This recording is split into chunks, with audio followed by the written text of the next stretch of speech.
Nos da mucho gusto que nos acompañen y me voy a permitir a continuación presentarles a las autoridades que nos acompañan en el presidium. Está con nosotros el ingeniero Jesús Salvador Hernández Vélez, secretario general de la Universidad Autónoma de Coahuila. Un fuerte aplauso, por favor.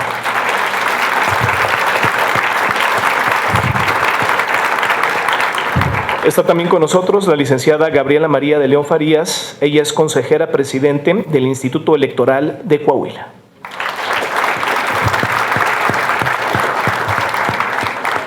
Está también con nosotros el licenciado José Luis Vázquez López, vocal ejecutivo de la Junta Local Ejecutiva del INE en Coahuila.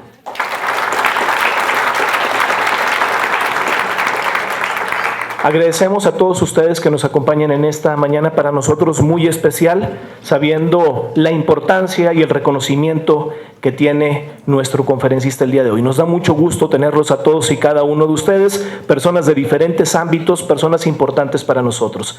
Y quiero agradecer también de manera muy especial, ahorita lo voy a presentar, al doctor José Luis Carlos Ugalde Ramírez, nuestro conferencista. Doctor, gracias por estar aquí con nosotros, nos da mucho gusto. Un aplauso, por favor, nos da mucho gusto tenerlo en el estado de su casa. No me quiero adelantar y no quiero comentar más porque ahorita les voy a leer precisamente la semblanza de nuestro conferencista de honor que tenemos el día de hoy en este diplomado que el día de hoy iniciamos con esta primera conferencia y una conferencia prácticamente de lujo. Voy a pedirle a continuación al ingeniero Jesús Salvador Hernández Vélez, secretario general de la Universidad Autónoma de Coahuila y anfitrión de nosotros el día de hoy, si pasa por favor a dirigirnos un mensaje. Buenos días a todas y a todos ustedes. Les agradezco su asistencia aquí en estas instalaciones de la Universidad Autónoma de Coahuila. Agradezco a los que han convocado a este diplomado, al maestro, sobre todo pues a nuestro director de la Facultad de Ciencias Sociales e Historia, que nos hizo el favor de convocarnos para estar aquí, a Poncho, fue el que me invitó primeramente, y en segundo lugar, pues después a nuestra consejera presidente del Instituto Electoral de Coahuila, a Gaby de León, que el día de ayer pues nos ayudó mucho para contar con unas electrónicas en el proceso electoral que tuvimos ayer los universitarios, y pues a mi amigo José Luis Vázquez, muchas gracias por invitarnos, y los felicito a todas y a todos ustedes por este diplomado, y en especial un agradecimiento a Luis Carlos Ugalde, quien tendrá el privilegio de ser el primero que va aquí a dirigirnos una de las 4 conferencias magistrales para este diplomado. Muchísimas gracias, Luis Carlos, muy amable de estar aquí con nosotros en la Universidad Autónoma de Coahuila. Como ustedes saben, las conferencias tratarán sobre diferentes temas pues que son de suma importancia. Ustedes ya tienen ahí en sus manos justamente para lo que ustedes fueron invitados. Y en ese sentido, me parece que es de fundamental importancia los temas de democracia y del Estado en el mundo moderno, la democracia en México desde una visión histórica, la teoría y práctica de la democracia en el mundo moderno, y sobre todo esta última parte en la que se contempla también atender, que es la democracia en Coahuila.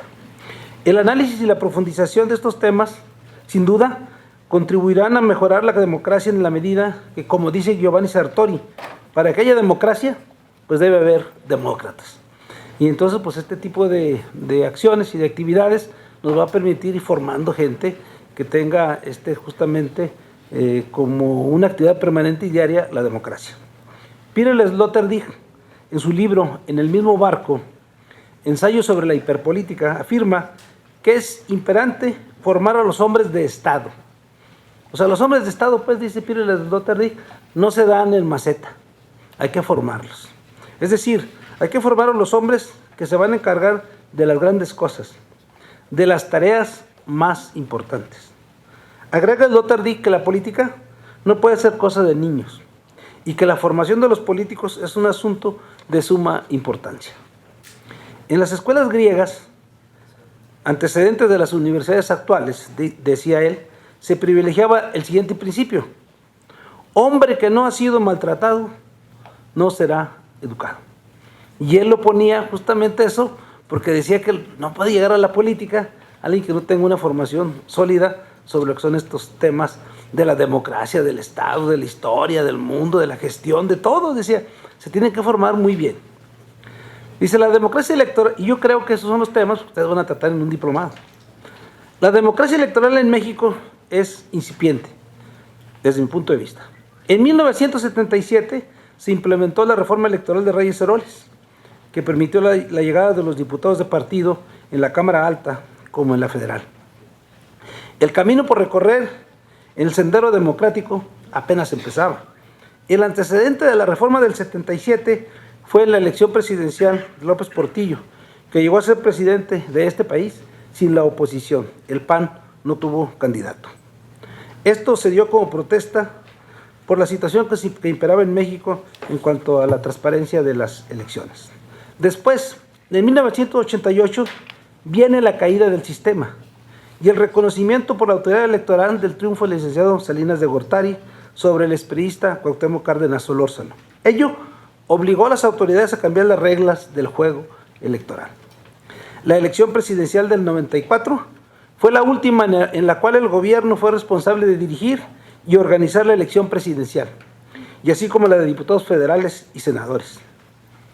En 1997, un órgano electoral ciudadanizado se encargó por primera vez del proceso electoral federal en las elecciones intermedias.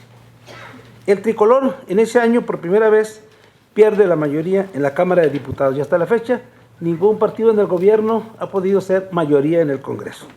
Cuauhtémoc Cárdenas también en 97 gana la elección de la jefatura de gobierno, entonces Distrito Federal, hoy Ciudad de México. Pero fue hasta el año 2007 cuando el órgano electoral contó con los instrumentos para el arbitraje electoral, con los cuales podía sancionar no solo a los partidos políticos, sino también a los ciudadanos, militantes y candidatos. Algunos estudiosos ubican el inicio del proceso de democratización con la reforma electoral de 1990, fortalecida con su homónima de 1996, la que otorgó formalmente autonomía plena al Consejo General del IFE. En Coahuila, las reformas electorales también se apegaron al esquema seguido a la escala nacional, esto es, a una política integral y garantista. El 20 de abril de 1994 se publicó el nuevo Código Electoral del Estado, abrogando la ley electoral de enero de 1979. Continuaron otras reformas, pero la reforma político-electoral de Coahuila de 2001 se reconoce como la de más largo alcance. Se establecen amplias garantías formales de autonomía y profesionalización para el recién creado órgano electoral. También se reguló por primera vez en México las precampañas. Se acortó el financiamiento y los tiempos de campañas. En Coahuila fue el estado que lo hizo por primera vez. Y luego se redujo el número de escaños en el Congreso local. Ningún otro estado, ni el federal, tampoco ha disminuido sus escaños. Coahuila ya lo ha hecho desde hace tiempo. Y no pasó nada. O sea, las cosas, en el sentido de que eso era malo que se redujera, ¿verdad? O sea, al contrario, creo que ha sido bueno para la democracia. Sin duda, las reformas electorales han contribuido a mejorar la democracia electoral. También ayudará a ellos esfuerzos como el diplomado que ahora estamos aquí iniciando para fortalecer la capacitación de los estudiosos, así como de las instancias electorales y académicas en su formación democrática. Enhorabuena por este diplomado. Muchas gracias. Felicidades. Muchas gracias, ingeniero. Nos da mucho gusto estar aquí con ustedes en la Autónoma de Coahuila. Gracias por sus palabras. Y le voy a pedir a continuación a la licenciada Gabriela María de León Farías, ella es consejera presidente del Instituto Electoral del Estado de Coahuila, que nos dirige un mensaje.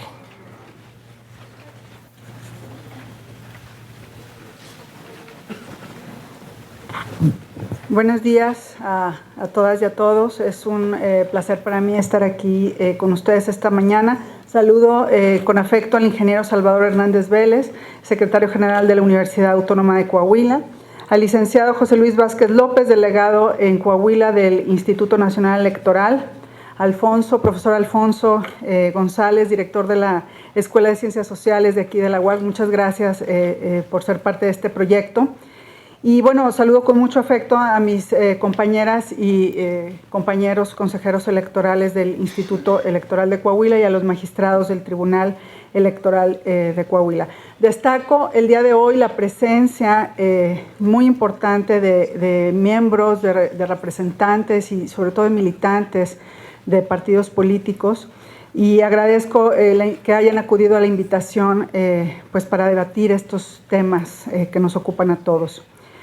Ante los agitados tiempos electorales que actualmente vive nuestro país y la diversidad de propuestas políticas que se ofrecen al electorado, resulta necesario hacer un espacio para la reflexión de los conceptos fundamentales de la democracia. ¿Qué es la democracia? ¿Cómo ha evolucionado el concepto de democracia en nuestro país a lo largo de la historia? ¿Es la democracia el mejor de los sistemas de gobierno? Seguramente estos y otros temas y otros muchos cuestionamientos surgirán y se aclararán durante el diplomado que hoy comienza. Conoceremos los orígenes de este régimen político que se remontan a las ciudades-estados de la antigua Grecia. Eran sociedades homogéneas que sentaron las bases para lo que hoy es el sistema de gobierno más popular en el mundo, que es el gobierno de las mayorías.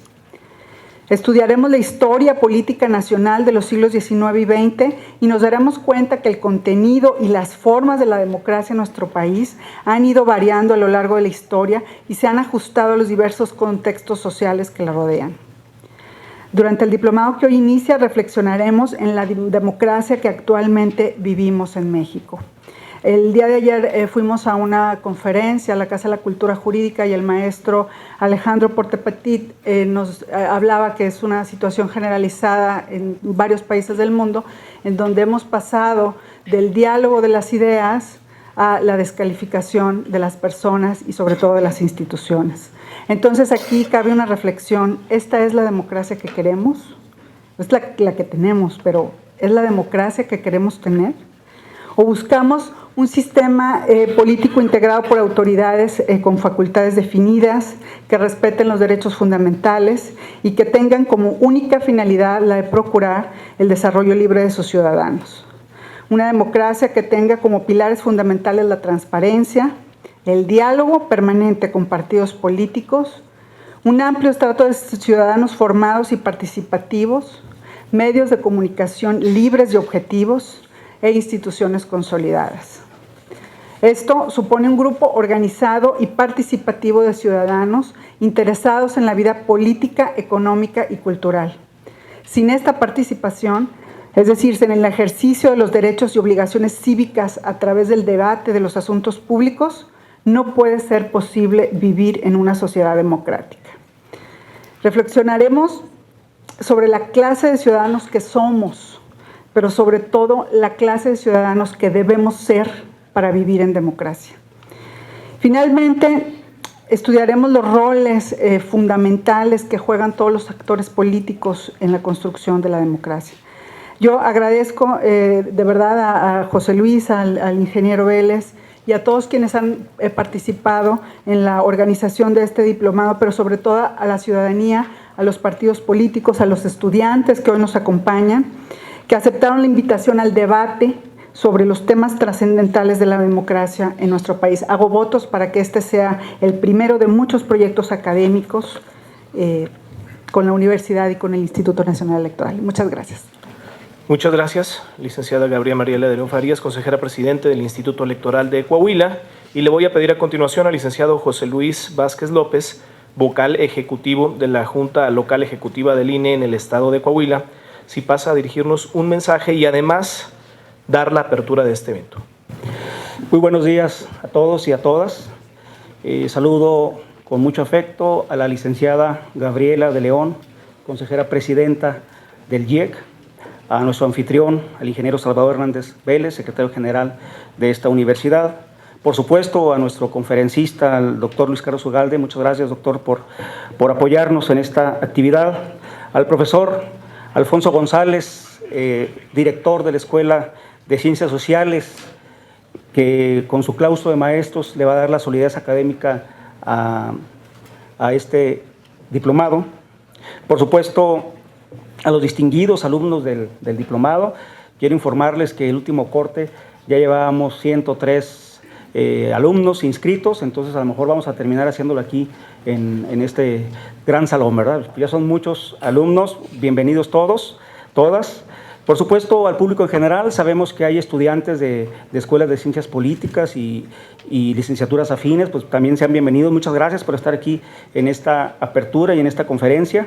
A los medios de comunicación que nos han apoyado bastante en la difusión del diplomado y, por supuesto, pues al público en general, a los ciudadanos y a las ciudadanas que simplemente interesados en conocer más o en perfeccionar más sus conocimientos respecto a la democracia, están aquí presentes. Sean bienvenidos todos y todas. Coahuila vivirá próximamente dos grandes eventos electorales. El proceso electoral local de 2017 y el federal del 2018. En el 2017 se renovarán todos los cargos de elección popular, la gubernatura, las diputaciones locales y los ayuntamientos. En el año 2018, en las elecciones federales, se renovará la Presidencia de la República, el Senado, las diputaciones federales y nuevamente los ayuntamientos. Serán elecciones sin duda novedosas para el electorado coahuilense por dos razones. Primero, porque se estrenarán nuevas reglas electorales. Y segundo, porque de alguna forma también se estrenarán las instituciones en la materia, en este caso el IEC y nosotros como Instituto Nacional Electoral, que ya como INE vamos a organizar las elecciones presidenciales del 18. También va a ser novedosas estas dos grandes eventos electorales porque hay nuevos temas importantes, muy importantes para esta democracia, como los temas de la reelección, que por primera vez se va a aplicar acá en el caso de Coahuila. Las candidaturas independientes, yo diría que recargadas, esto es, las candidaturas independientes ya hubo una experiencia aquí en Coahuila, pero todavía no se conocían otras experiencias en otros estados. Entonces yo creo que va a ser muy interesante el tema de las candidaturas independientes. Por supuesto, otras reglas, por ejemplo, la de fiscalización de los recursos que reciben los partidos políticos y su impacto por rebasar lo permitido en su caso, que también es una situación que incluso es un tema de hoy día.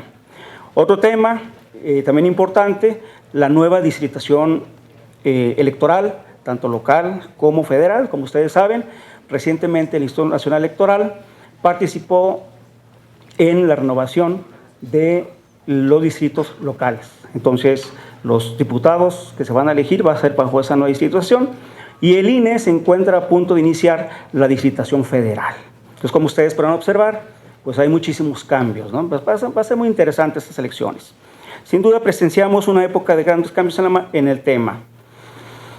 En la elección local, por vez primera, el Instituto Nacional Electoral participará con mayores atribuciones derivadas del Sistema Nacional Electoral instituido en la reforma del 2014.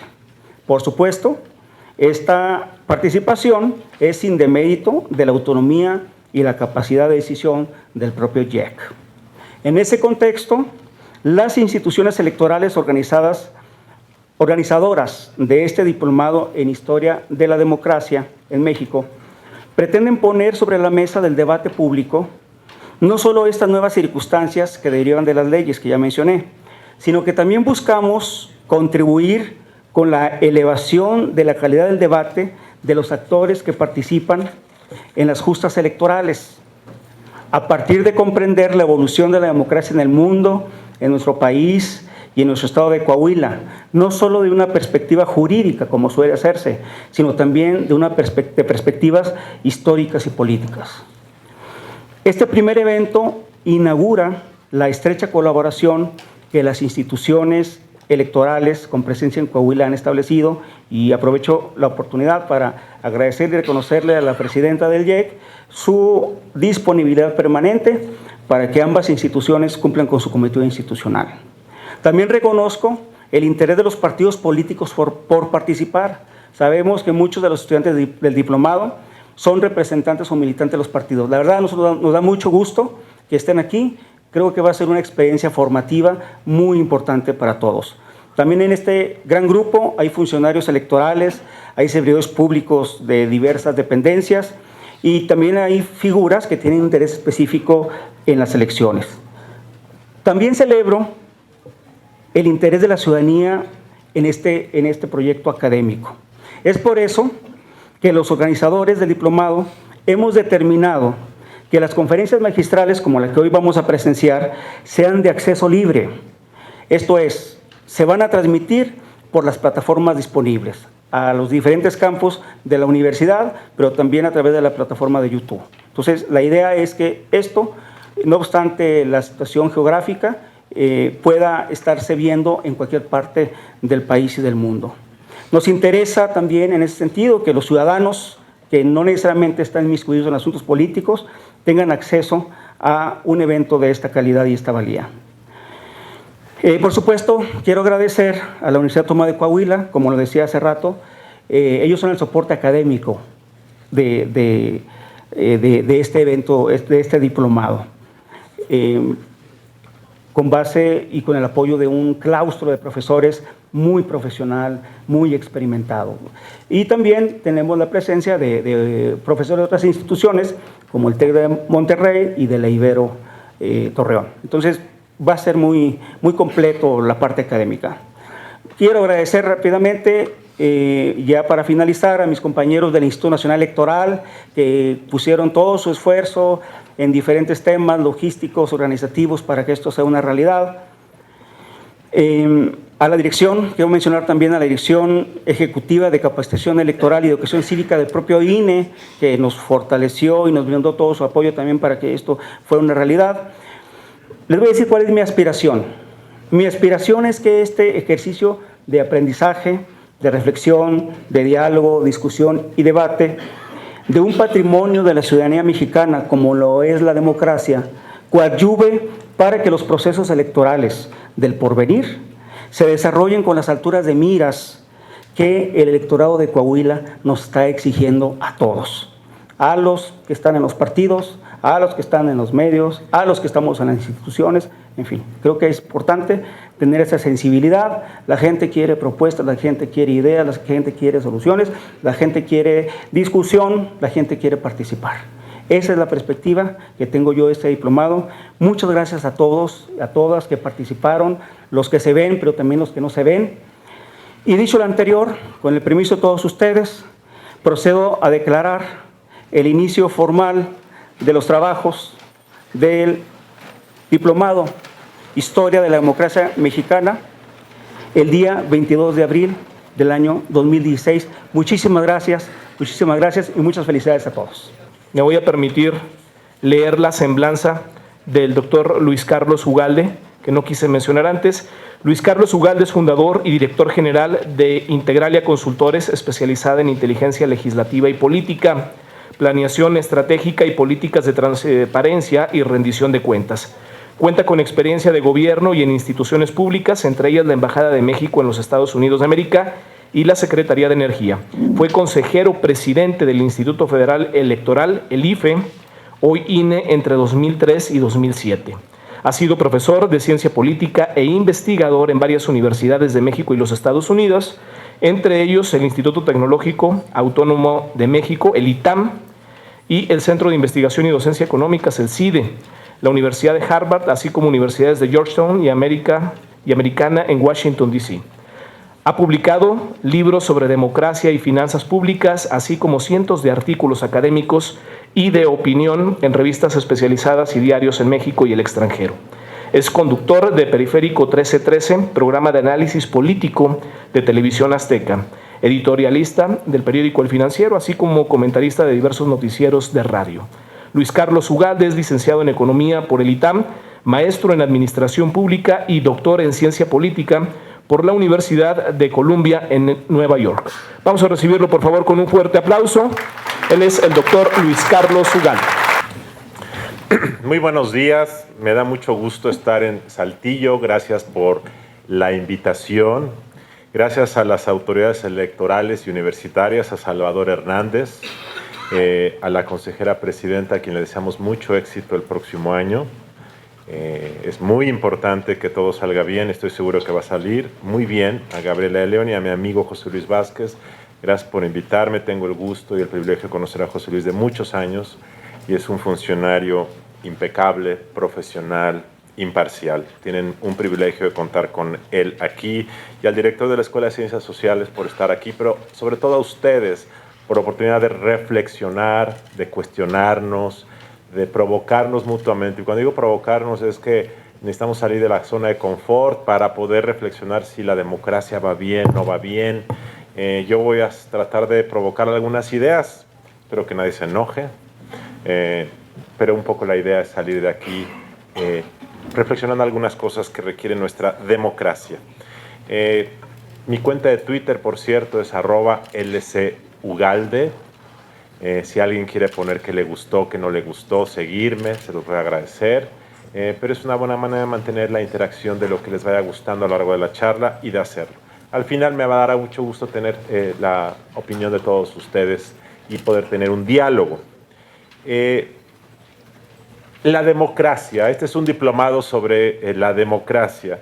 La democracia, podríamos decir que es la mejor forma de gobierno, o como decía Churchill, es la peor, salvo el resto. Y es una forma de decirlo, porque la democracia está llena de imperfecciones.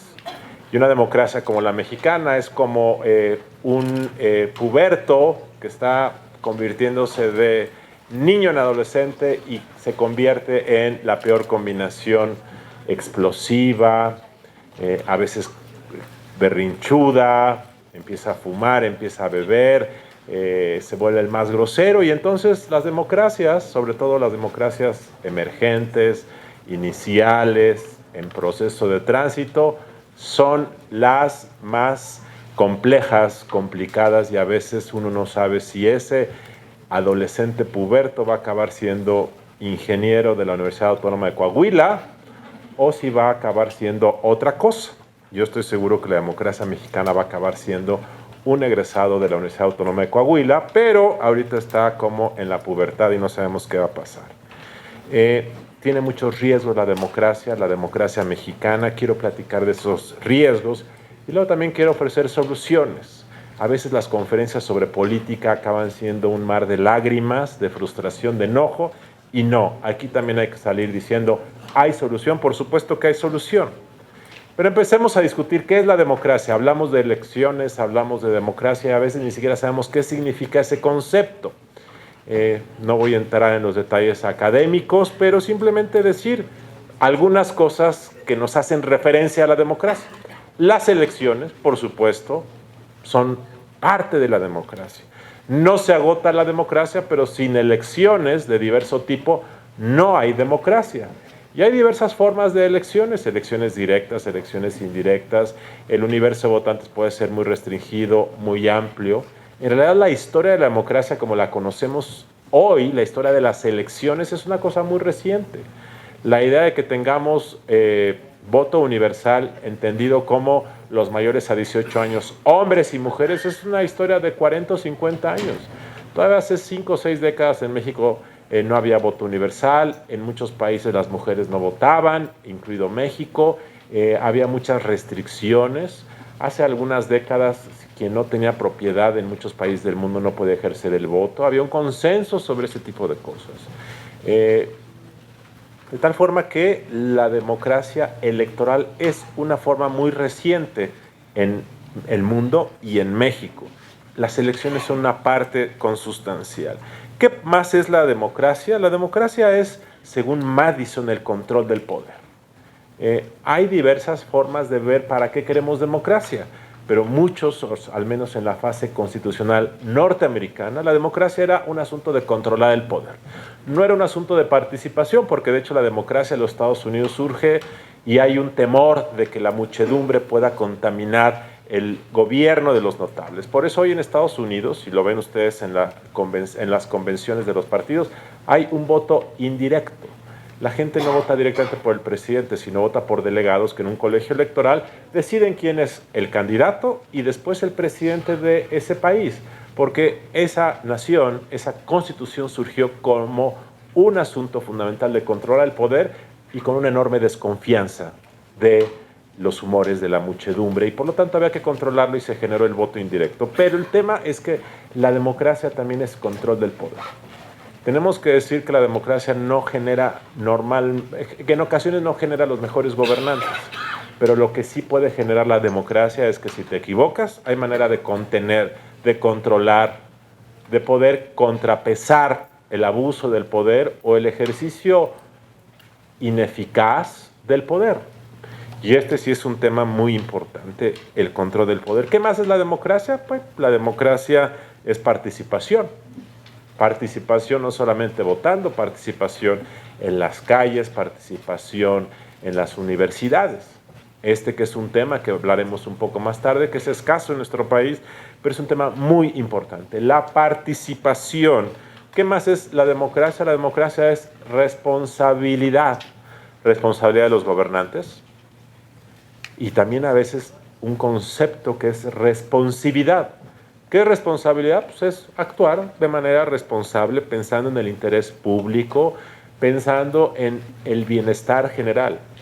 Por cierto, a veces se puede actuar de forma responsable, pero no responsiva, porque la responsividad es ser atento a lo que la gente quiere de forma oportuna, reaccionar al humor.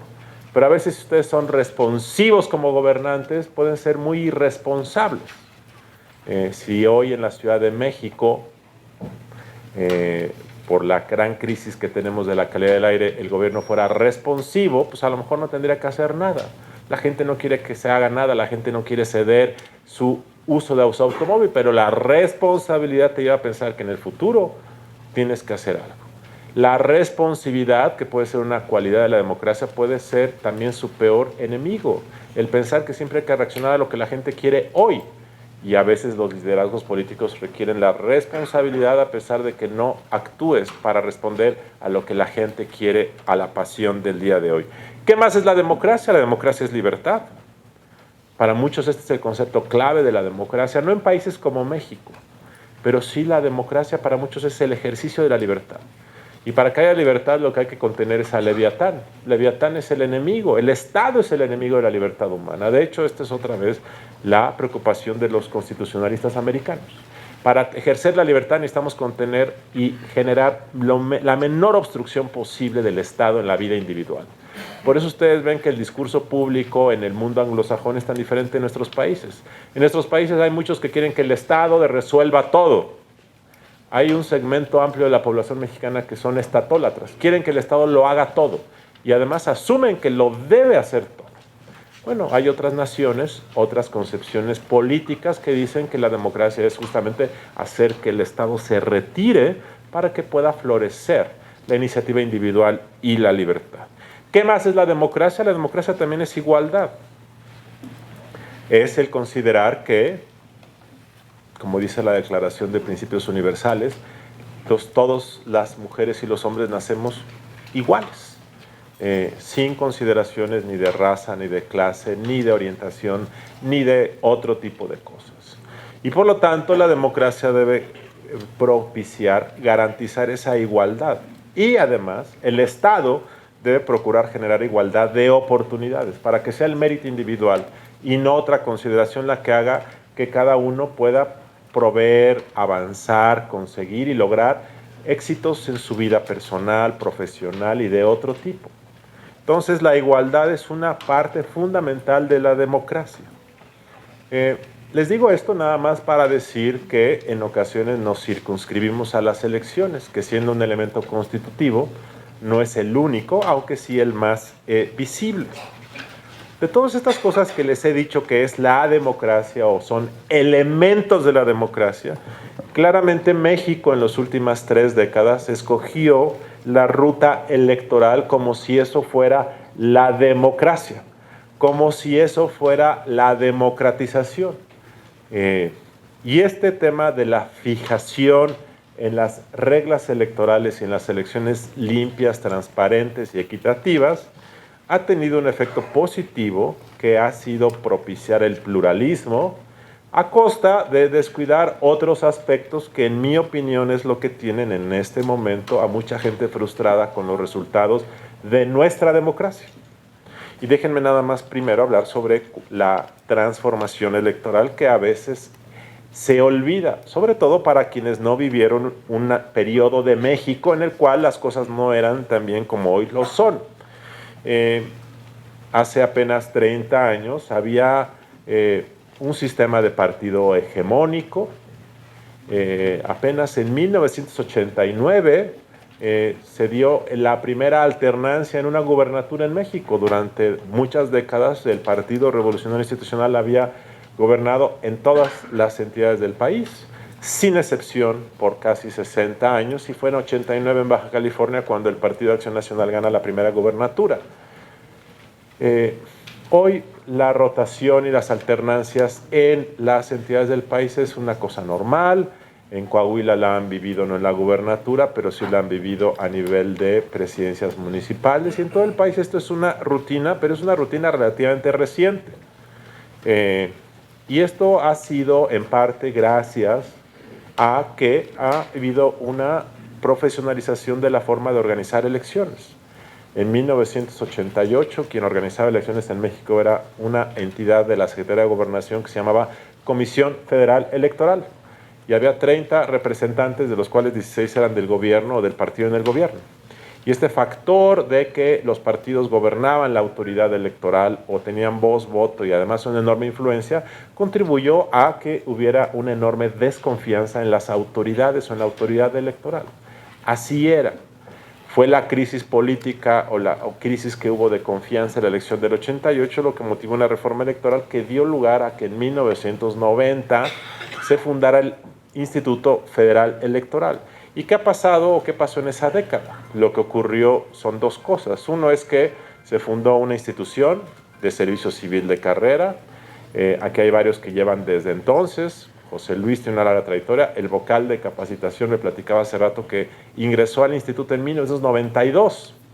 Entonces, ese es el gran activo de la autoridad electoral, que es gente de carrera y por lo tanto tiene pocas tentaciones con el mundo terrenal de la política. No necesita ser o no amigo del partido o del gobernador para tener un cargo digno, una profesión. Y ese es un tema muy importante, una institución que no depende de los vaivenes políticos.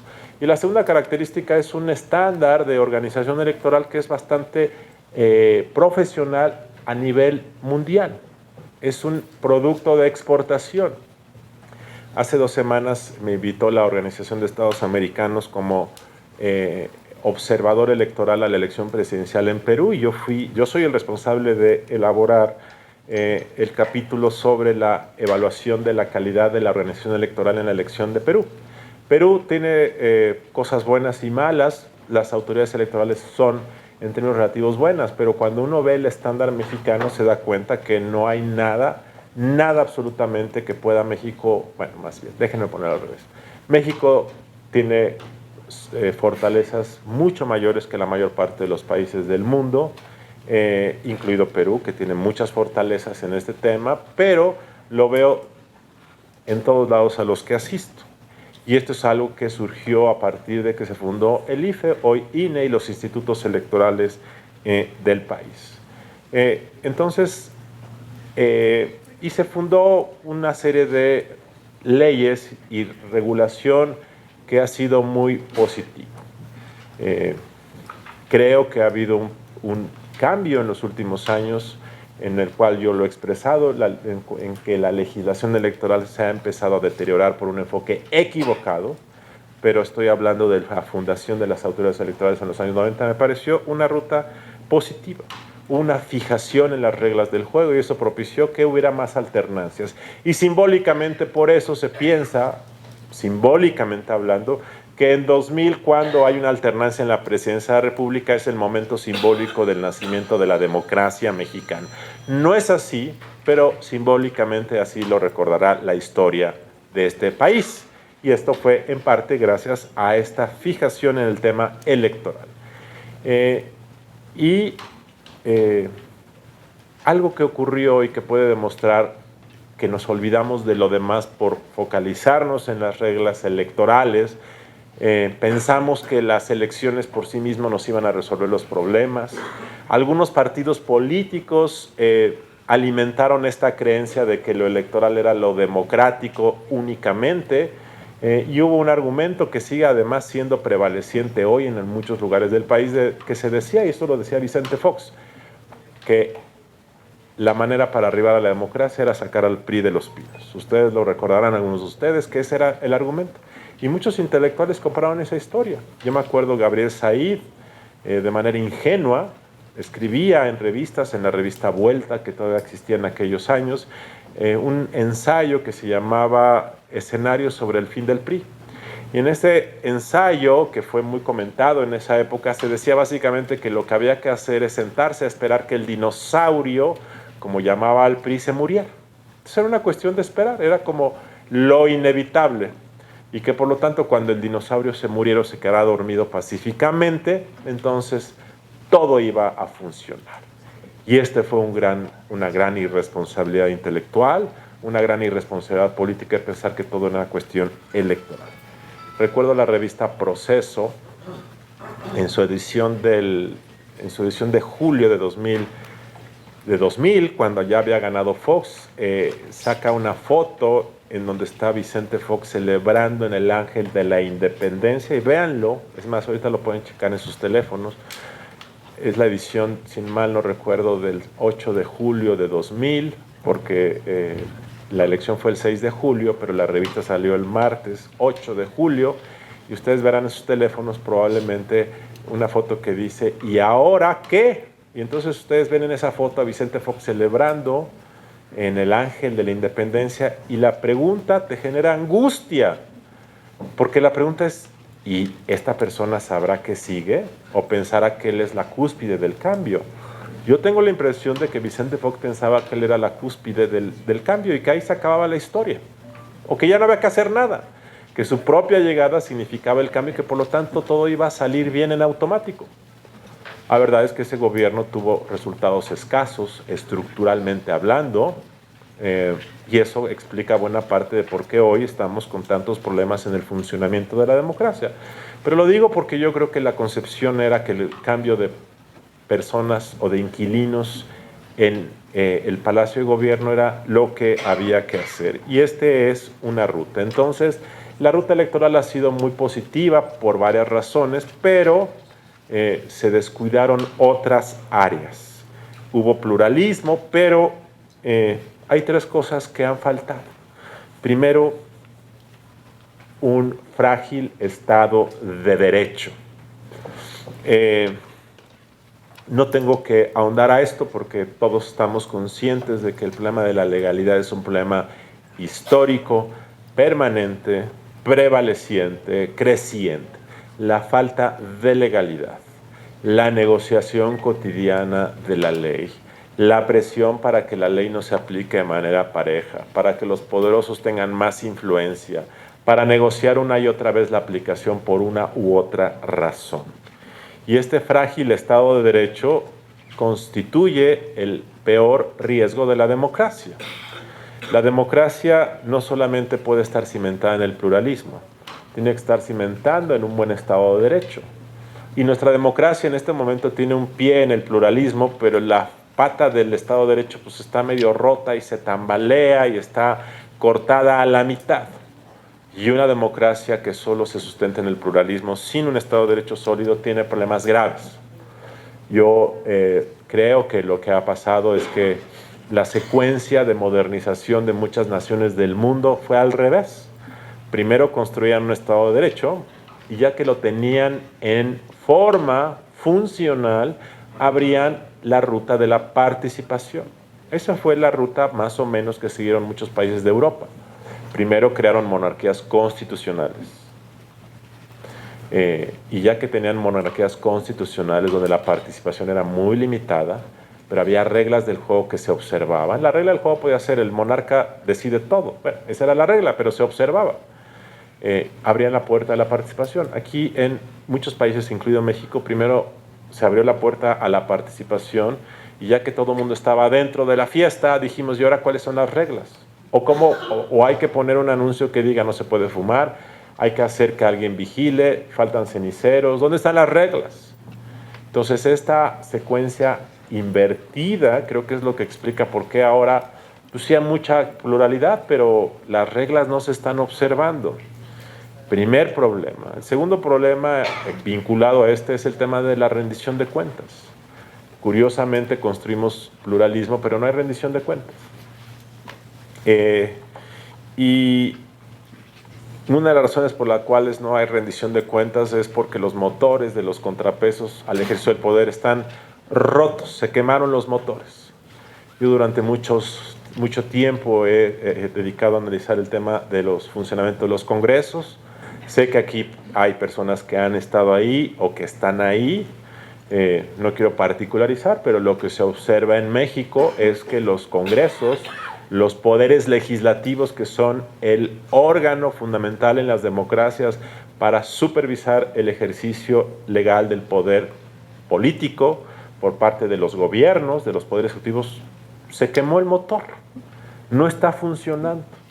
Hay complicidades, hay cooptación, y en ocasiones se observa que los legisladores en México, en lugar de supervisar, se han vuelto parte del problema. En 1997 se inició el primer ejercicio de gobierno dividido en México a nivel federal y se dijo, esa es la ruta a la democracia, y efectivamente el Congreso Federal en los primeros años empezó a exigir cuentas, se volvió más estridente, empezó a negociar el presupuesto. ¿Y qué pasó? Pasó algo muy lamentable que hoy tiene al Congreso en un problema muy grave, que es que empezó a negociar las cosas con el Ejecutivo. El Ejecutivo se dio cuenta que llenando de prerrogativas al Congreso Federal era suficiente para adormilarlo.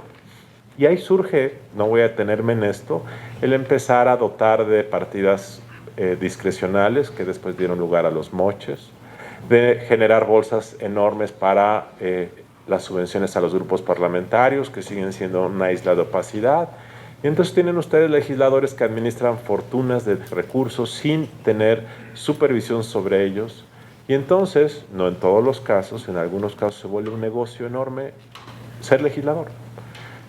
Esto está pasando en algunos casos con más agudeza en algunos congresos del país.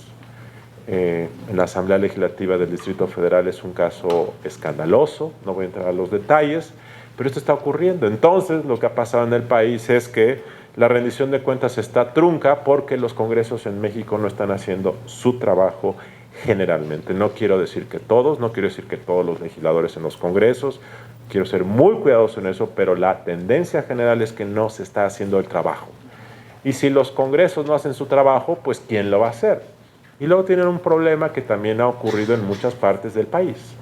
Muchos medios de comunicación viven de recursos públicos, de recursos gubernamentales, y por lo tanto se convierten en publicistas, promotores, propagandistas de la actividad de los gobiernos, porque ellos les pagan buena parte de sus ingresos. Entonces, en muchas partes del país tenemos medios de comunicación que se han convertido en receptáculos de las declaraciones de políticos porque ellos les pagan. Cuando ustedes ven la prensa mexicana, no toda, pero una parte importante de la prensa mexicana, se dan cuenta que la primera plana es la declaración de un político.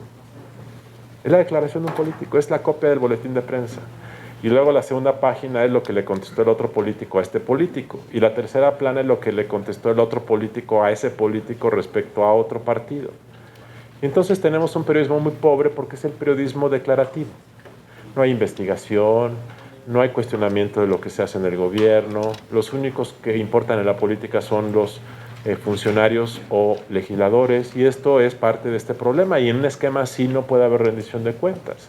Y luego tienen que, en ocasiones, los organismos empresariales, que debiesen tener una voz independiente, ser contrapeso, están queriendo estar cerca de los gobiernos para tener acceso a la obra pública.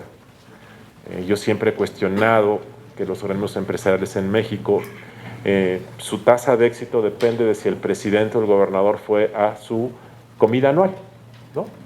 Entonces, si no llega el presidente de la República, no hay toma de protesta. Hace poco escribí un artículo cuestionando un evento del Consejo Coordinador Empresarial, y lo he hecho también con respecto en ocasiones a otros, diciendo que cómo es posible que para el evento anual pongan un presidium peor que la ex Unión Soviética, presidiums de 60 personas, en donde está todo el gabinete, muchos gobernadores y algunos dirigentes empresariales. Y esta estatología de pensar que los organismos empresariales tienen que estar bien con el poder político es parte también del problema que impide que haya una rendición de cuentas. Entonces, tenemos mucho pluralismo, tenemos más pluralismo, pero no hay un motor de contrapesos políticos. Y una parte de lo que ha pasado en México al amparo del federalismo es que en muchas entidades del país lo que se ha generado es una falta absoluta de contrapesos. Y esto te lleva a problemas de desempeño, problemas de endeudamiento, te lleva a problemas de corrupción, te lleva a muchos problemas que se han observado en muchas entidades del país. La falta de contrapesos y de rendición de cuentas. Y finalmente otro problema de nuestro pluralismo, de nuestra democracia electoral, es que hay una escasa participación de la ciudadanía. Es una participación en las urnas, pero no va más allá de eso comúnmente. Ha venido cambiando, sí, es mayor hoy en otros temas que lo que era antes, pero es muy escasa. Tengo un amigo argentino que se sorprende mucho de cómo pueden suceder tantas cosas malas en México sin que haya consecuencias políticas para los gobiernos. Mencionaba temas como el de Ayotzinapa, no porque el gobierno haya sido el causante y no estoy hablando de los gobiernos, voy a ponerlo en plural porque aquí estamos hablando, y se pasan tantas cosas en México respecto a problemas, acusaciones, presuntos actos de corrupción, de gobiernos en México, y es impresionante que nunca pase nada. Y yo le decía, ¿por qué? Me decía, porque la calidad y la cantidad de la participación en México es muy baja. En Buenos Aires la gente hubiera llenado la plaza y el gobierno hubiera caído por tal o cual razón. En muchos países, en México, la cantidad y la calidad de la participación es muy escasa. Y esto es parte de nuestro problema. Yo creo incluso que el mayor problema de la democracia mexicana, comúnmente se dice, no, son los políticos y los partidos. Yo no creo eso. Yo creo que el mayor problema de la democracia mexicana es a veces la complicidad por confort, por apatía de la sociedad mexicana. Que claro, es muy cómodo decir, no, los políticos son los culpables. Bueno, si hubiese una ciudadanía de más calidad y de más participación, no estaría ocurriendo eso. Entonces hay una complicidad o hay una responsabilidad ahí. Creo que ese también es un tema que tenemos que tener en mente.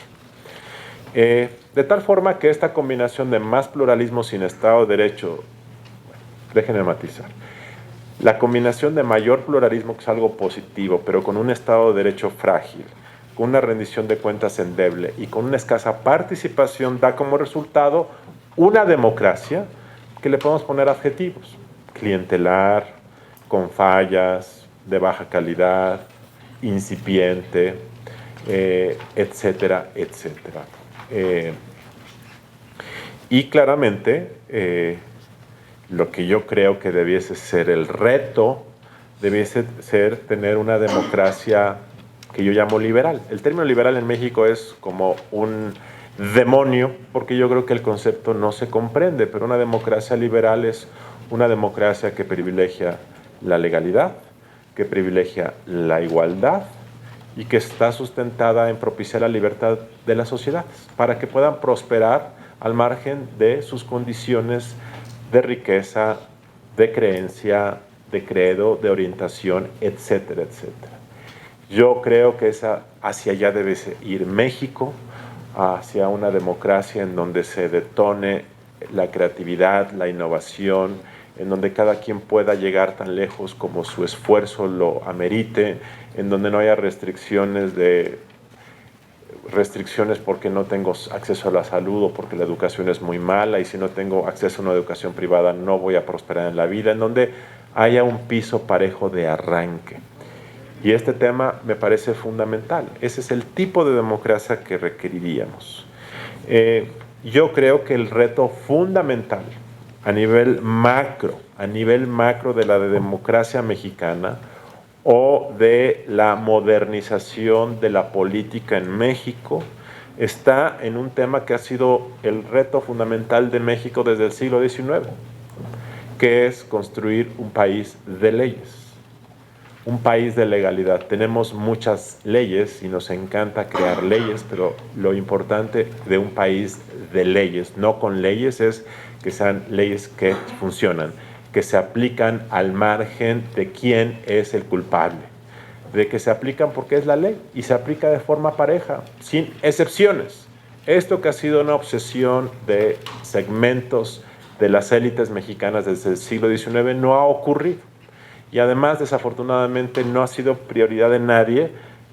Hasta muy recientemente empieza a haber ya como una cuestión de que hay que tener aplicación de la ley.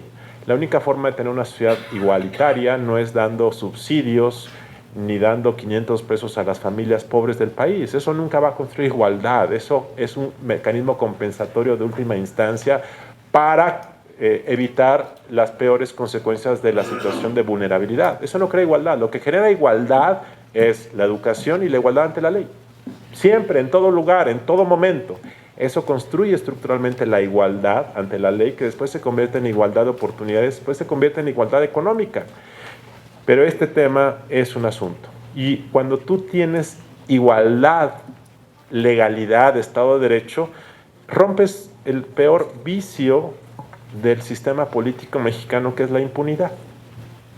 La impunidad es no pagar las consecuencias de lo que se hace. Y cuando en una organización, sea la iglesia, la familia, un partido político, una universidad, no hay consecuencias a lo que haces, la organización se colapsa. Imaginen que estamos aquí en la Universidad Autónoma de Coahuila y que ustedes fueran mis alumnos, primer semestre de la licenciatura en Ciencia Política. Y entonces yo llego, soy el maestro y les digo, primer día de clases. Voy a caricaturizar, pero piénsenlo porque no es tan frívolo lo que voy a decir. Les digo, señores, las reglas de mi curso son las siguientes. Primero, quien venga obtendrá 10 y quien no venga obtendrá 10. Quien estudie pasará el curso, quien no estudie no pasará el curso. Si alguien fuma aquí adentro, aunque esté prohibido, no pasa nada. No lo puedo sacar. Fuma, no importa. Si alguien llega ebrio, tampoco pasa nada. Si alguien llega tarde, no importa, puede entrar. De tal forma que si estudian, no estudian, vienen, no vienen, rompen o no rompen las reglas, de cualquier forma todos van a tener 10 o van a aprobar el curso. Esas son las reglas del juego. ¿Cómo creen ustedes que se comportarían? Claro, ustedes son excepcionales, la mayor parte lo haría bien. Pero si nos saliéramos de este grupo de control, les aseguro que el promedio humano es racional y el confort te llevaría a que la ley del mínimo esfuerzo. Si en la política mexicana no hay consecuencias a lo que se hace, no hay consecuencias para los presidentes municipales de presentar o no la cuenta pública. No hay consecuencias de que tú como gobernador tengas observaciones de la Auditoría Superior de la Federación que dicen, como en el caso de Veracruz, que el desvío de recursos públicos en los últimos años. No hay consecuencias. No hay consecuencias porque el presupuesto del siguiente año, las transferencias federales siguen siendo igual que las anteriores. No hay consecuencias de que como diputado votes una ley que la Corte dice meses después que es inconstitucional. No hay consecuencias de que apruebes una ley electoral que demuestra ser un galimatías, porque no importa. No hay consecuencias de nada. No ha pasado, cuando uno observa el caso de Brasil, donde hay una operación para combatir la corrupción en Petrobras, cuando lo observas en muchos países del mundo y ves que en México, a pesar de que el problema de la corrupción está fuera de control y no pasa nada, entonces nos damos cuenta que el sistema de incentivos está al revés. Porque cuando tú tienes un sistema de impunidad en donde no pasa nada, entonces premias el mal comportamiento. Premias a los que fuman, premias a los que se portan mal, y entonces generas justamente lo contrario de una sociedad meritocrática. Generas una sociedad o estimulas una sociedad de los peores. Yo sí creo que en los últimos 30 años es probable que en general los mecanismos de reclutamiento en segmentos de la clase política mexicana se vayan deteriorando. Porque lo que muchos han visto es que entre ser corrupto obtener una casa, sacar un moche, abusar del poder y no hacerlo, pues parece ser que paga más lo primero que lo segundo.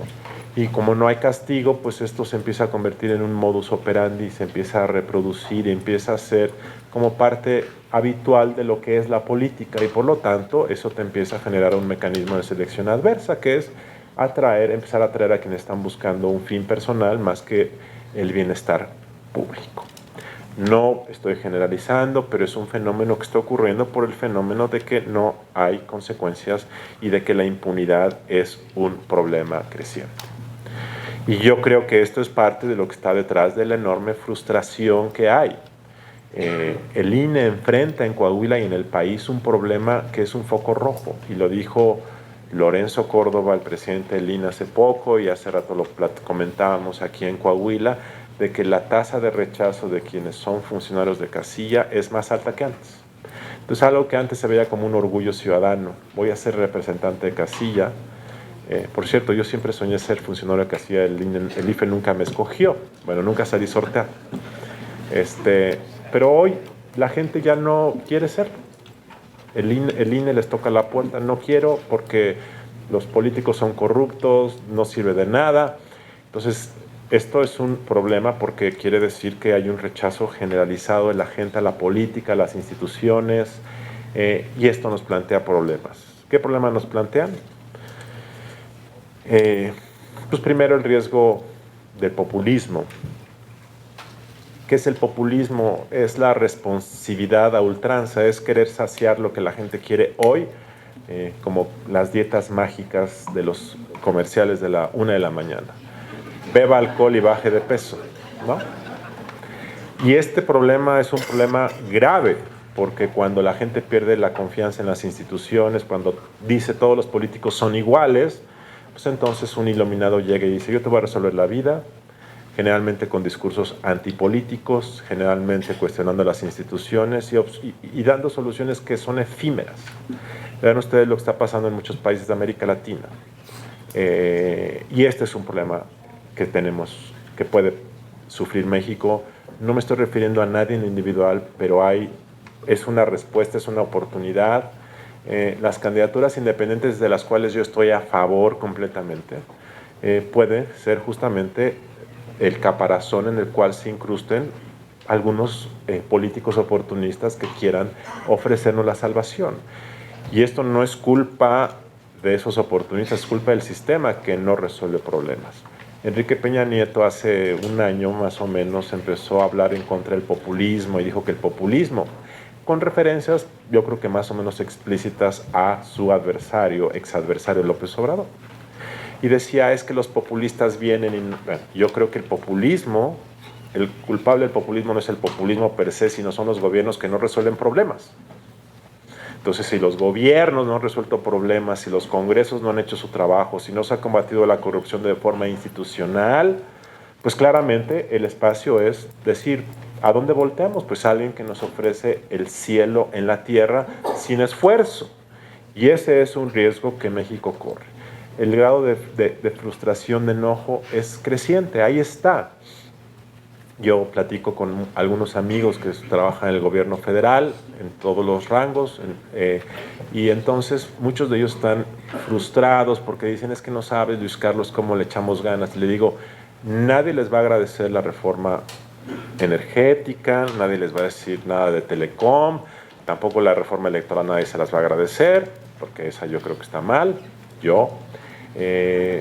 lo que la gente va a agradecer es que se acabe el abuso, se acaben los privilegios, se acabe la corrupción, se acabe la casa del gobernador. Eso es lo que la gente ve, es lo que la gente le irrita. Y mientras eso no ocurra, mientras la gente no vea que eso está cambiando, y en cambio ve que todos lo están haciendo, eso es lo que la gente la tiene esperada. Entonces yo creo que tenemos esos riesgos. Tenemos el riesgo de la penetración del crimen organizado, eso no es nuevo, eso sigue, yo espero que se le pueda dar la vuelta en los próximos años. Tenemos el reto y el riesgo de que tengamos una democracia sin suficiente crecimiento económico, pero yo creo que el mayor riesgo de nuestra democracia es el desencanto, la frustración, el populismo, que a la larga, en lugar de construir un país de leyes, lo que acabas es por generar soluciones pasajeras, y esto es un problema. Quisiera concluir, aunque creo que más bien deberíamos de dar paso a las preguntas y respuestas, pero quisiera concluir que, dado que ustedes van a tener elecciones el próximo año, creo que hay aquí nada más algunos retos que pensar. Claramente, como yo dije, creo que un asunto central es que para que las elecciones salgan bien, no solamente se requiere instituciones y funcionarios sólidos, impecables, como las tienen aquí en Coahuila, sino además se requiere una regulación virtuosa. Aquí en Coahuila ustedes tendrán que tener una regulación electoral afortunada, pero yo creo que más desafortunadamente tendrá que ser bajo los principios de la Ley General de Partidos Políticos y de procesos electorales, de tal forma que no hay mucho margen. Pero este es un tema central. 2, los funcionarios electos a partir del próximo año podrán ser reelegibles. Ese es un cambio transformacional de la política mexicana que puede ir para bien o puede ir para mal. 3, el tema del financiamiento de partidos políticos. Por cierto, simplemente quiero reflexionar, estaba revisando las cifras de financiamiento público a partidos. Y vean, esta es una de las cosas que la gente no comprende. La gente ve esto y justamente la gente dice, ¿y por qué? Pues estaba viendo las cifras de financiamiento a partidos. 2013, ustedes saben cuánto obtuvieron los partidos con registro estatal, 35 millones de pesos. 2014, 54 millones. 2015, 96 millones. Y el presupuesto de 2016 es de 105 millones. Esto es resultado de la reforma electoral de 2014 que ordenó un cambio en la fórmula para financiar a los partidos políticos con registro estatal. Pero yo simplemente hago la reflexión.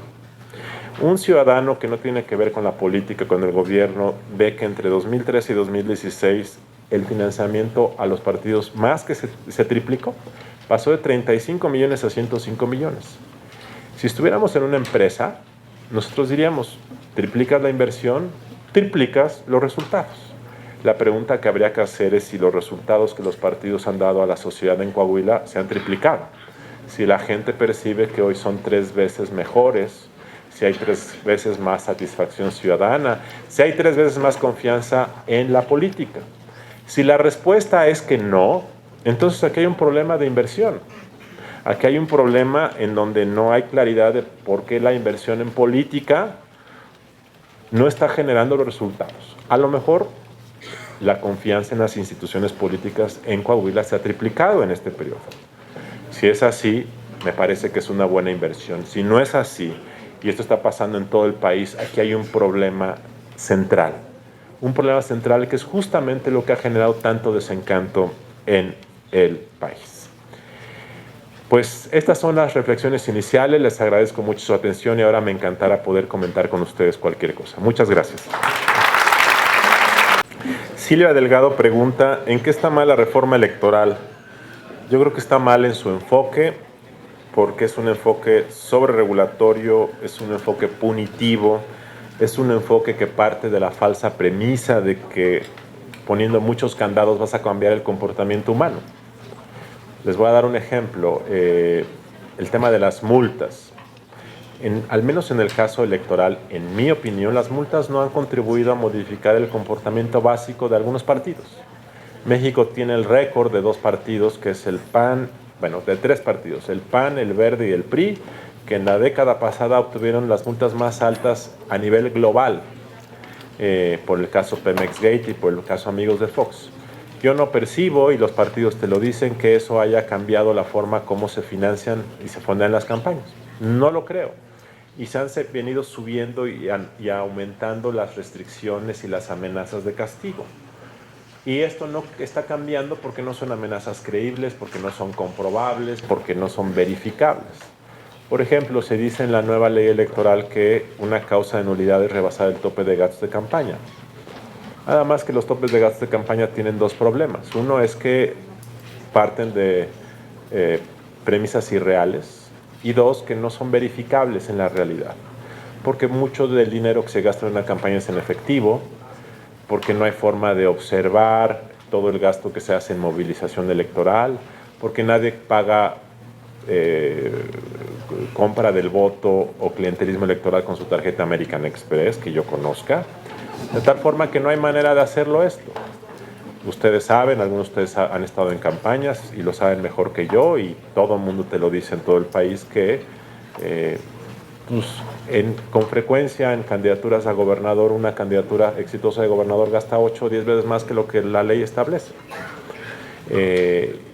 Yo, por ejemplo, para candidatos a diputados federales, el tope de gasto de campaña último, si mal no recuerdo, José Luis, era 1.2 millones.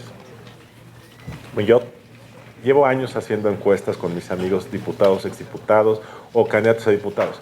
Los últimos 10 años a todos les he preguntado, ¿cuánto gastaste? Entonces, yo no he escuchado a alguien que me haya dicho menos de 5 millones. Y generalmente están en 7, 8, algunos hasta 10, 11, depende de dónde.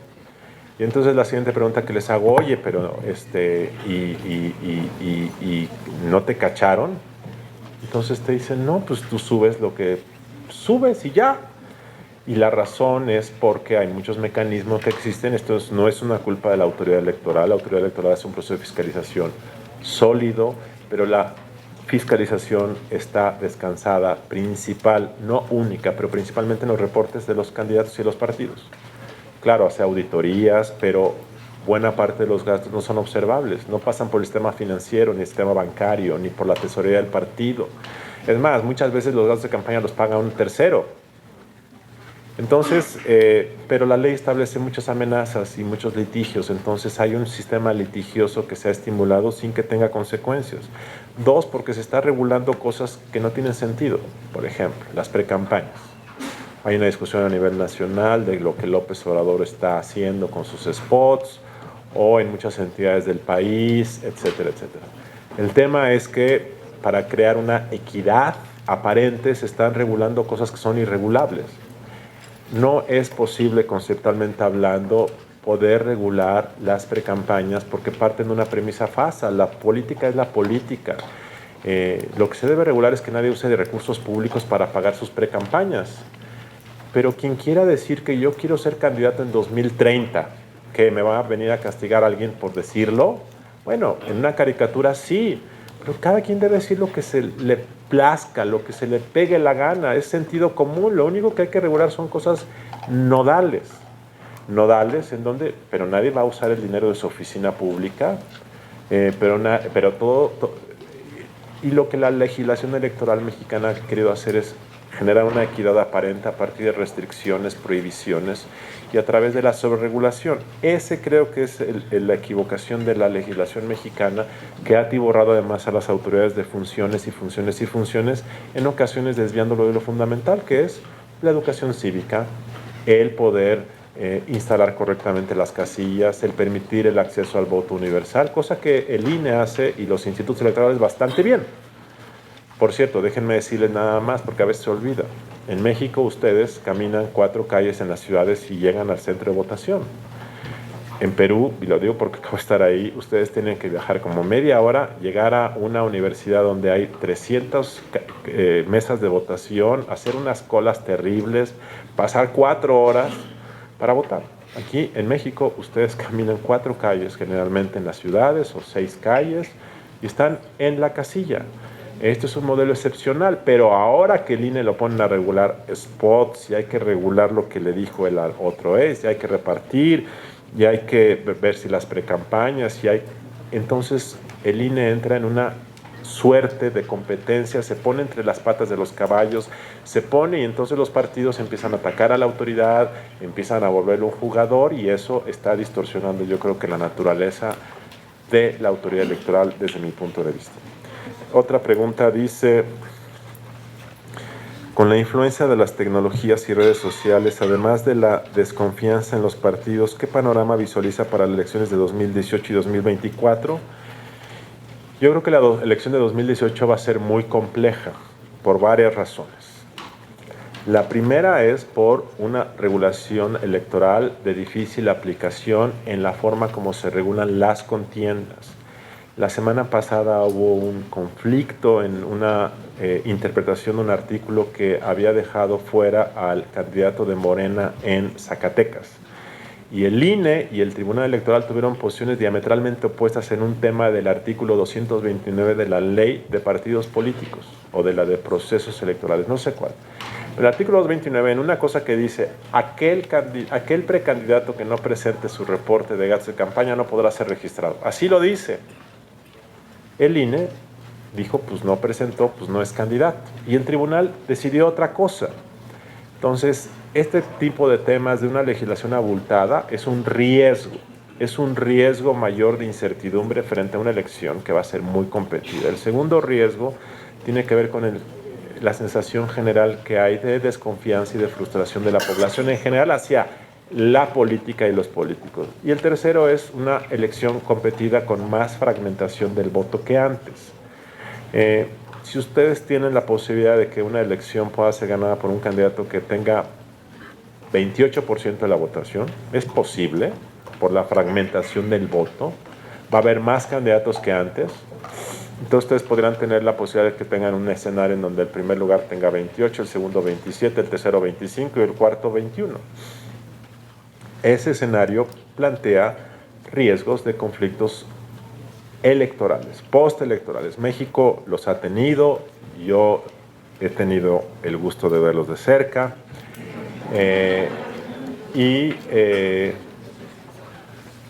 no parece que la actitud o las tácticas de algunos partidos vayan a cambiar. De tal forma que, como ha ocurrido desde el siglo XIX, por cierto, ¿ustedes saben cuál fue el primer conflicto postelectoral en México? ¿En qué año? 1828.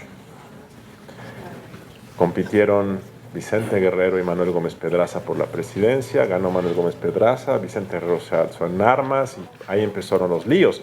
Realmente los no conflictos postelectorales son la excepción más que son la excepción, que estuvo acotada durante el porfiriato por razones obvias y durante el segmento de hegemonía del PRI por razones obvias.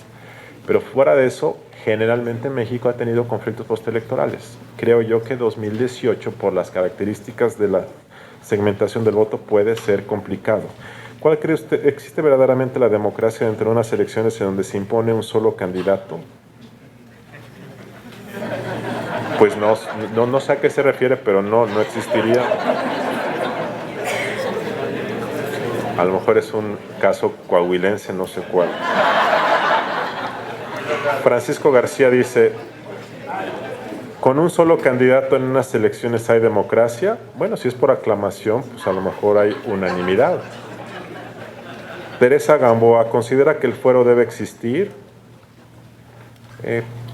Pues debe existir el fuero solamente para expresión de las ideas, que era la concepción original, pero fuera de eso, pues si un diputado cometió un delito, pues debe ser juzgado. Yo creo que eso debería ser. Yo creo que el fuero, salvo para la expresión de ideas, debe desaparecer. Es anacrónico, creo yo. Y Ricardo Espinosa dice, le agradezco su opinión. ¿Existe verdaderamente autonomía en las instituciones electorales? Yo creo que sí, pero ha ocurrido un fenómeno que ha sido una táctica de algunos partidos en los últimos 30 años, 20 años, que ha sido que, y no solamente en materia electoral, en todas las materias donde hay reguladores hay un intento de captura. En telecomunicaciones, en competencia económica, en derechos humanos, en tema electoral.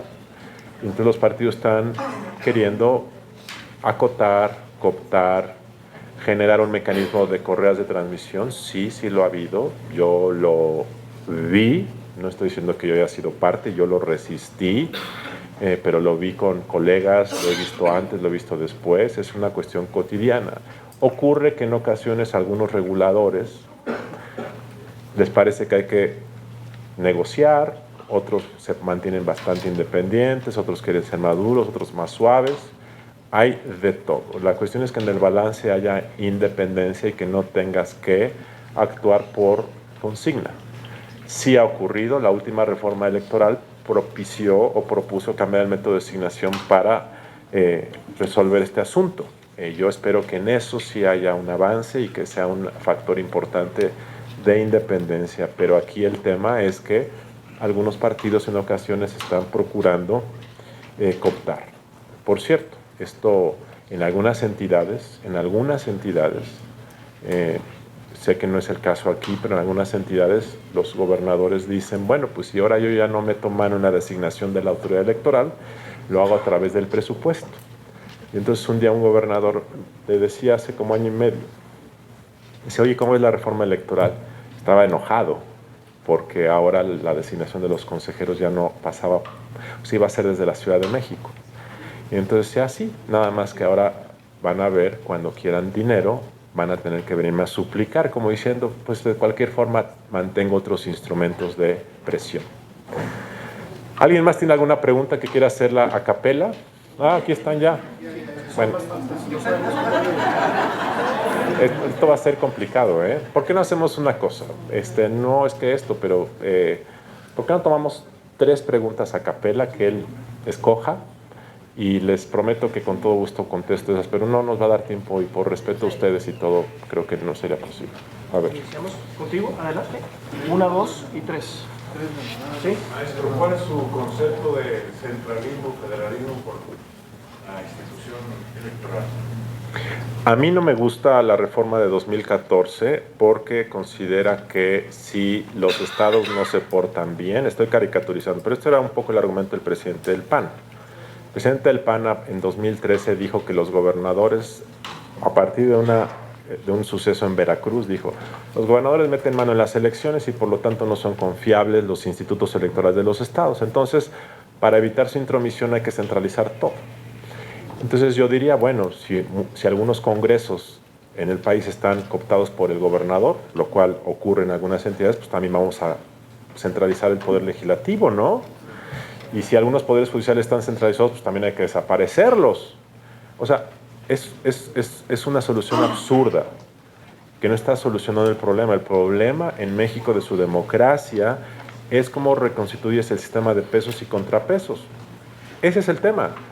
Quitándole la función electoral a los estados no es una solución de fondo, es un parche pasajero que no está obligando a un desarrollo democrático. Ese es el problema. Entonces, por eso a mí no me parece que sea una decisión correcta. Ahora, si por una razón de eficiencia y de estandarización es mejor que una autoridad centralizada organice la fase de capacitación, ya lo veremos. El INE es muy bueno haciéndolo. Nada más que pones a una entidad de una enorme tensión de sobrecarga de trabajo. Pero a mí la concepción política de que centralizando vas a resolver, no estás resolviendo, no estás estimulando realmente. Por eso a mí el modelo no me parece. Y 2, yo creo que el híbrido que quedó es una mala solución. Yo me hubiera gustado el anterior. A lo mejor lo que podría haber dicho es se van a estandarizar métodos. Por ejemplo, a nivel nacional el INE tiene también un papel para fomentar la participación ciudadana, ¿no? O sea, para fomentar una ciudadanía crítica. No solamente limitarse a fomentar que participen en el momento de las elecciones, ¿no? Hay también, bueno, tiene esa posibilidad de INE, entonces, aquí la justificación es de que, pues, no hay mecanismos ni procesos para que los universitarios conozcan los detalles de cómo es que se selecciona el candidato, ese tipo de cosas. Entonces, ¿qué recomienda para que participen o que incentivar la participación? Que tú lo hagas, que hagan seminarios, que hagan foros, que escribas una carta en el periódico, que, en fin, eso es lo que cosa. No creo que el INE pueda entrometerse en la vida del Tenemos una última pregunta. Doctor, brevemente 2 preguntas. ¿Qué opina usted de la segunda vuelta electoral? Porque yo considero que la segunda vuelta electoral legitimaría al ganador y la otra al elector le permitiría rectificar o ratificar su voto. La siguiente pregunta, ¿qué opina usted de la aprobación del Sistema Nacional Anticorrupción? Estas nuevas 7 leyes que están pendientes, ¿cree usted que permitirían con esos instrumentos atrapar y meter a la cárcel a esos gordos? Gracias. Respecto a la primera pregunta, A mí me parece que la segunda vuelta electoral es sentido común. Es una tendencia, de hecho, en el mundo. Y México, o algunos partidos en México han querido abstraerse de una tendencia. Es una buena práctica, en donde además tiene la ventaja de que el electorado es sometido 2 veces a una reflexión. La primera, dime, ¿quién te gusta más? Cuando no hay segunda vuelta, entonces empieza el cálculo estratégico en el voto, porque dices, bueno, a él me gusta más, pero no puede ganar, entonces mejor voto por el que sí puede ganar. Entonces, la segunda vuelta tiene la ventaja de que la primera dices lo que piensas, y en la segunda ya calculas estratégicamente entre los que pueden ganar. Yo creo que sí es bueno, yo creo que sí es positivo, yo creo que va a ocurrir después de 2018. Otra vez, perdón, el caso peruano, pues estuve en Perú y se fueron a una segunda vuelta, había 19 candidatos, participaron 10 finalmente, 2 se fueron a la segunda vuelta, y ahorita están teniendo otra discusión, y me parece algo muy positivo que debe existir. Esto no te evita los conflictos postelectorales, no, pero sí te los aminora. Sí te los aminora porque hay 2 rondas de votación. Con respecto al Sistema Nacional Anticorrupción, a mí me parece que el contenido legal es bueno. Pero a mí me parece que en México tenemos una obsesión con pensar que las reglas te van a ganar la realidad. Entonces, esta idea de que vamos a hacer una reforma, vamos a hacer una ley, por ejemplo, hay ahorita una discusión sobre la Ley General de Víctimas. La verdad me parece ingenuo, o a veces me parece irresponsable. Cada vez que hay un problema por meter una ley, es absurdo. Primero, con la capacidad limitada que hay. No hay tanto dinero y no hay capacidad de ejecutar. Ley General de Víctimas, Ley General de Desaparecidos. O sea, el problema no es que haya una ley de víctimas para que ya no haya víctimas, o una ley de desapariciones forzadas para que no las haya. La cuestión es que se combatan los malos, el Ministerio Público funcione correctamente, los policías estén bien entrenados, son básicos. En el caso del sistema anticorrupción, el contenido es correcto, es un avance, pero con las leyes que tenemos hoy, podrías haber hecho maravillas en los últimos 20 años. No se ha hecho por falta de voluntad política. La pregunta es, ¿con una mejor legislación sin voluntad política las cosas van a cambiar? Muy poco. Muy poco. Pero es un buen esquema para que en el momento en que haya voluntad, se rompa la complicidad, los congresos empiecen a hacer su trabajo, esto funciona. Y entonces en ese sentido me parece correcto. Muchas gracias por su Vamos a pedir precisamente a la consejera presidente del Instituto Electoral de Coahuila, licenciada Gabriela de León, que a representación de los organizadores, tanto el INE, el IEC y desde luego la Autónoma de Coahuila a través de la Escuela de Ciencias Sociales, que le entreguen este reconocimiento a nuestro distinguido conferencista. Adelante, licenciada.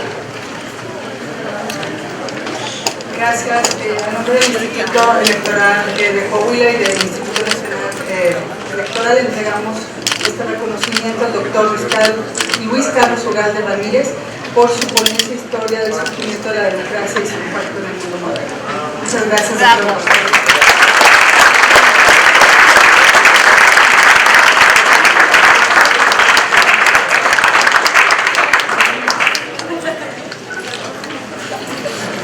Muchas gracias, doctor. Gracias a todos ustedes.